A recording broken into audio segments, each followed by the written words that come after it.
Well, allow me to talk about me and my dad for a little bit. You know, the relationship between a son and his father is one of the most important relationships in all the world. No less important than a mother and the daughter. But, you know, society has gotten used to the absence of men, fathers. And even, unfortunately, when fathers are present, emotionally they can be detached or absent.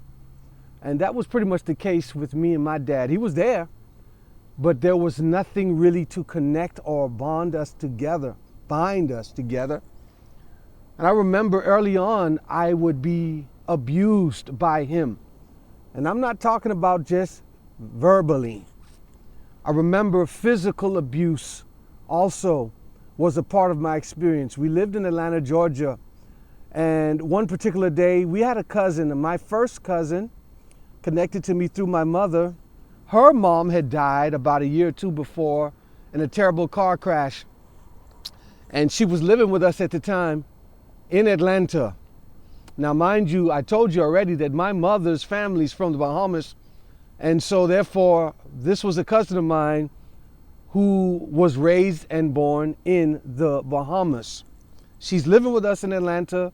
The year's 1993, and we're outside playing, just enjoying ourselves as kids. And I remember I picked up a boulder off of the ground, just playing around. It slips out of my hand and lands on her finger where there is a ring that her mother had given her, and the ring gets smashed into the flesh of her finger, and she yells out a scream. I'll never forget it. And right at that time, my dad pulls up. I don't know if he was working that day or if he was off. I don't remember the circumstances. But I do remember right as this rock fell on her ring and smashed her finger, he pulls up. Now, in a regular situation, I'd be glad to see my dad. But because of the relationship that we had, I knew that trouble was just ahead. And sure enough, I remember he grabbed me, slapped me, dragged me up the stairs of the apartment that we were living in, punching me, kicking me. And I went to school the next day broken, and not just emotionally. My teacher pulls me out of the classroom and she's like, "Andre, what's wrong with you?"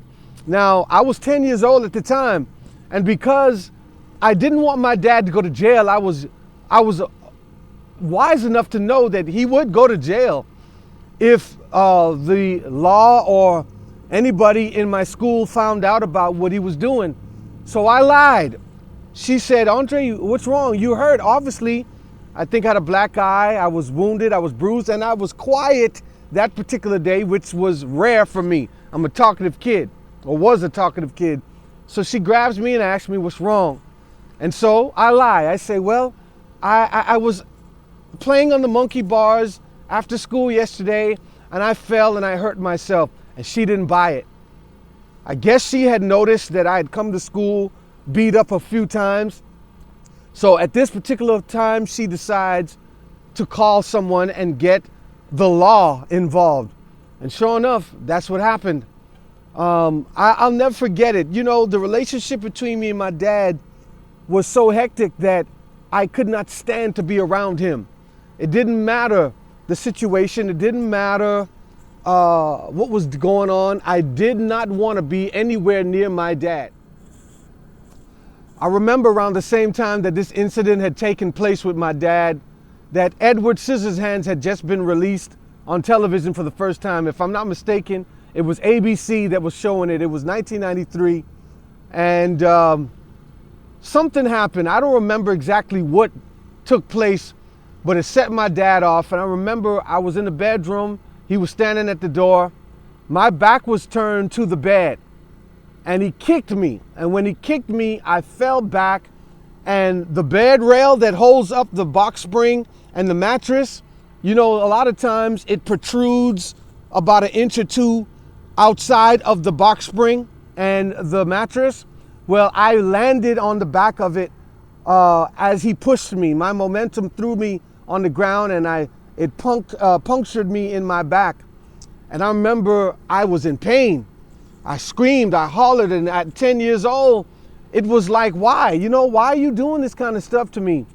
My mom had enough. She called the police. I remember the police came and they arrested my dad. And at 10 years old, I remember asking my mother as they're hauling my dad off to jail, why does my dad treat me the way that he does? What's the problem? What did I do to him? And I remember my mom grabbed me by the shoulders, sat me up on the bathroom counter where we were in Atlanta, Georgia. The year was 1993. And she looks me dead in the face, and I will never forget these words. Andre, I don't know why your dad treats you the way that he treats you. However, what I do know is that God is going to use it to his glory. And with that, she said nothing else. Somehow at the age of 10, I was able to understand that. Somehow at the age of 10 years old, I was able to grasp that what I was going through had a purpose.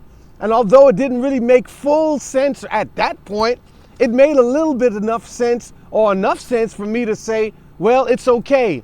It's okay that if I'm going through this for a purpose, that if God is going to somehow use it for his glory, then I'm okay with it. You know, it's funny, although my situation growing up was stressful, my mom did her best to remind us and to keep us informed as to who God was. Now, many of you out there in YouTube land have different ideas as to who God may be. And in my life, I've learned that it's not my job to superimpose my God on you. However, I do want to share with you the reality of what I've come to know, and that is that God is love. I've seen that in my own life, even in the abuse, even in me losing my leg, even in the things that I've dealt with, the drug addictions and all those other things that I'll get to later on. You know, I've noticed that God is love. He's protected me numerous times when I should have been dead, wounded, hurt, emotionally and physically. And I can say without a shadow of a doubt that he has kept me alive. I'm on dialysis now, and he's still kept me alive, going on a year, and he still keeps me. There have been many things that I've gone through in this life, but I can say that God is love. Well, the relationship with my dad didn't get any better. Really, after he got out of jail and those things passed, we kept on moving. And like I said, it didn't get better. The relationship perhaps got worse. I think that whenever him and my mom were going through it and he was in his feelings and they were going through emotional back and forth in their marriage, then I would get the brunt as the oldest of 5 kids, the only boy.